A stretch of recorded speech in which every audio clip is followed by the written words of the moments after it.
Hey there, legends. It's the creator of ExtremeProductionStudios, and you're tuned in to another epic chapter of the Black Mamba. Today, we're diving into Chapter 3, The Squad. Before we get started, make sure to smash that like button, subscribe, and ring that notification bell so you never miss an episode. And hey, if you're craving more, the full web novel is linked in the description. Now, sit back, relax, and enjoy the story. Why are we back here? Eric grumbled, shifting uncomfortably. Thorax told us to meet here, so be patient, Ruko replied calmly. Crumboli and Ethan waited alongside the two, exchanging glances. I don't mind meeting the captain, Ethan added, tapping his foot nervously. It's just, why here? Before anyone could respond, Thorax stepped out of a sleek vehicle, accompanied by the general. The squad immediately straightened to attention. Captain, Crumboli greeted, snapping a salute, and the others quickly followed suit. At ease, Thorax said with a small smile, his gaze briefly softening. The general gave a brief nod to the squad before striding ahead, entering the towering black and red headquarters without another word. So, we're back? Eric asked, shifting his weight anxiously.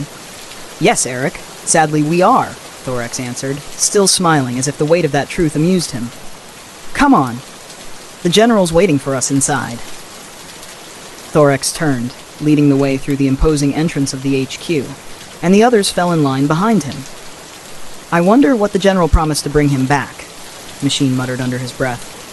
Probably his whole damn home planet, Ruko replied with a smirk, earning a few low chuckles from the group as they followed Thorax inside. The squad made their way through the vast, dimly lit halls of the HQ, the sound of their footsteps echoing off the cold walls. Man, remember how this place used to look? Ruko said, nudging Ethan. Yo, it's the old training room, Ethan exclaimed, grinning at the familiar sight. Thorax glanced around, nostalgia flickering in his eyes. I like what you've done with the place, he remarked with dry amusement. The general chuckled, clearly pleased. We made some improvements. The group reached a set of towering steel double doors.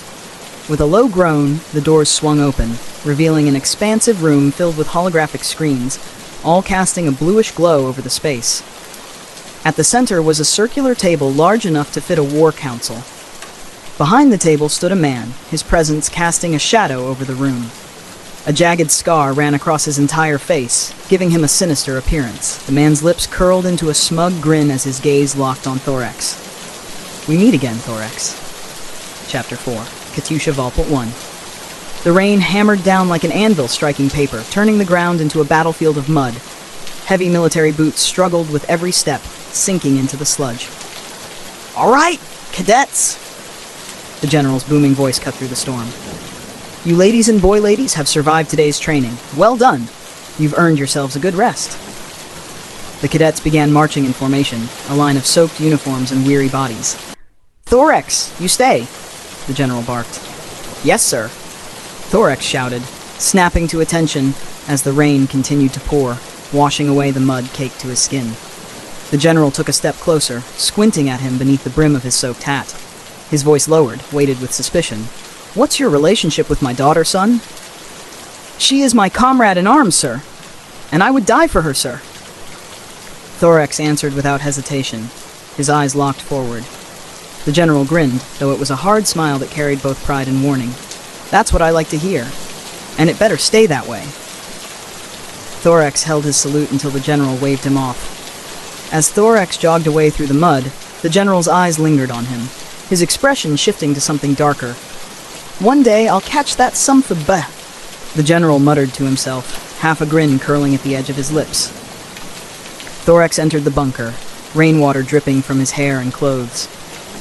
The inside was chaotic, filled with the shouts and laughter of cadets, voices rising like a storm of their own.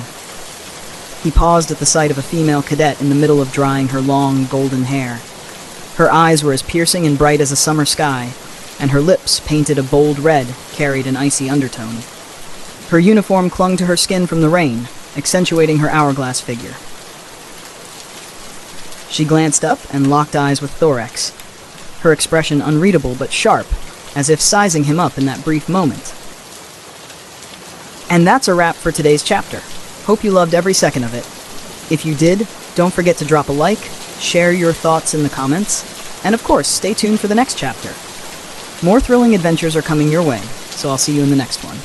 Until then, take care and keep the story alive. Bye.